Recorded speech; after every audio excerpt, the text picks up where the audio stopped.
Russian army soldiers have shared footage of ammunition exploding after a strike by the Ukrainian army.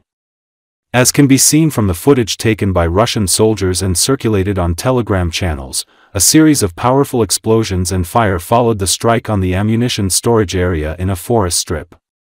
The occupying soldiers expressed their fear that their position would be completely destroyed by fire as a result of the explosion.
Elite Ukrainian units backed by NATO-supplied weaponry are pushing deeper into Belgorod, but Ukrainians are not the only ones fighting.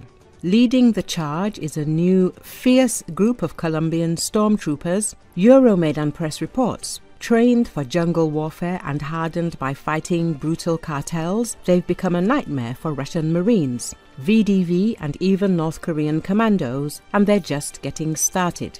Currently, the elite 47th Mechanized Brigade has deployed to Belgorod, reinforcing the second Ukrainian incursion across the Russian border. Fighting with Western weapons under a NATO-style command, they use FPV drones to strike Russian supply lines and scout targets for Ukrainian airstrikes. Alongside them is the brigade's largest foreign volunteer unit, an assault grenadier company comprising almost entirely of Colombian fighters. Colombians make up a significant portion of Ukraine's foreign fighters. With 1 to 2 years of mandatory military service and the second largest army in South America, Colombia offers a large pool of experienced soldiers to recruit. With extensive experience and training in fighting drug gangs and cartels, they are used to operating with scarce resources in harsh conditions, Euromaidan press reports. One Colombian volunteer fighter notes how the fighting in Ukraine is much more advanced. Fighters secure positions with drones and artillery before advancing with high support.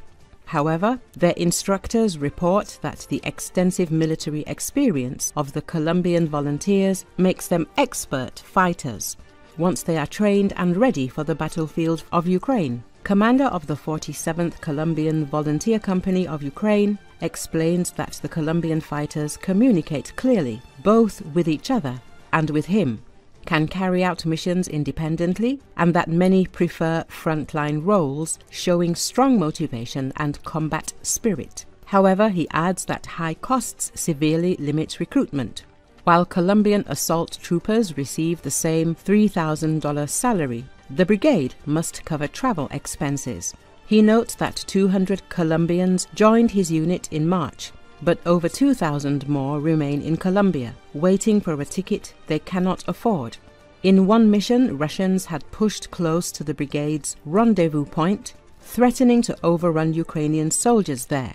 Euromaidan Press reports that 6 Colombians were dispatched in a Bradley armoured fighting vehicle to stop the Russian advance. Under heavy fire, the Bradley disembarked the assault group. They moved in pairs to advance, while 4 provided covering fire, moving closer and clearing a building packed with Russian troops. using grenades and rifle fire. Despite Russians unleashing a barrage of bullets and explosives, they kept their composure, completed the mission and withdrew without casualties, later praised by their commander for executing a flawless assault. In other engagement, the Colombian assault company faced off against a massive wave of North Korean soldiers as they tried to gain a foothold on Ukrainian defenses. Soldiers of the company shared geo-located footage of them taking out 4 BMPs loaded with North Korean soldiers using Stugna P anti-tank missiles. After the surviving North Koreans scattered to their positions, the Colombian grenadiers were deployed in hit-and-run tactics, supported by armoured fighting vehicles, drones and artillery. In a battle lasting over 10 days, the Colombians and Ukrainians utterly decimated the North Korean forces, resulting in a series of disastrous Russian rescue operations that you might remember from previous reports. Euromaidan Press reports. For their exceptional job, their commander notes that he ensures the fighters are treated as kings when they return, not having to clean their weapons and receiving 1 or 2 days to rest between assault missions.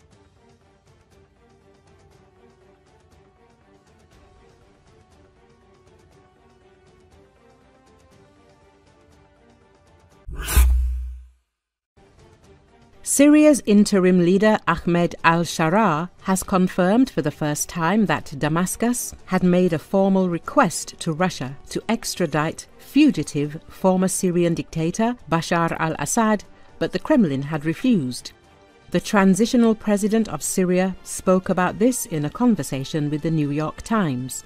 According to Sharaa, the corresponding appeal was made back in January. Although information about similar steps by the Syrian authorities had previously appeared in the media, this is the first case of official confirmation of this information. Before this, the publication also wrote that the new Syrian leadership demanded the return of assets placed by Assad in the Russian Federation. Despite Moscow's refusal, the head of Syria made it clear that the new leadership does not intend to refuse cooperation with Russia, since the country depends on supplies of weapons, food and energy resources from the Russian Federation. In March, information appeared that Russia began supplying oil to the new Syrian authorities. The Assad regime fell in December 2024. After his overthrow, the former Syrian dictator fled to Russia, where he received political asylum for himself and his family. In response to an extradition request, the Russian side refused to extradite Assad, citing the protection provided. Russia still maintains a military presence in Syria. There are 2 key bases operating in the country: the Naval Logistics Center in the port of Tartus and the Khmeimim Air Base in Latakia province. According to Sharaa, the new authorities are ready to reconsider the format of the presence of Russian forces if they consider it strategically justified. Earlier, media had learned new details about Assad's escape from Syria. According to journalists, a few hours before the final loss of power, a plane rented by Assad's entourage made several flights, during which cash and valuables were taken out of the country. Bashar al-Assad took 4 plane loads of cash, valuables and sensitive information abroad before fleeing the country.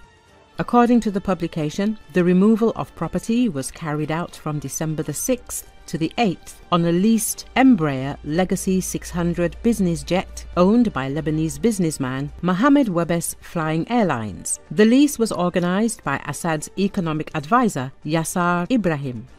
The airliner flew between Damascus and Abu Dhabi several times. The first flights were used to transport members of the Assad family, as well as cash, art and valuables. The third flight was loaded with bags of money, laptops, hard drives and documents with information about finances, assets, transfers and offshore accounts.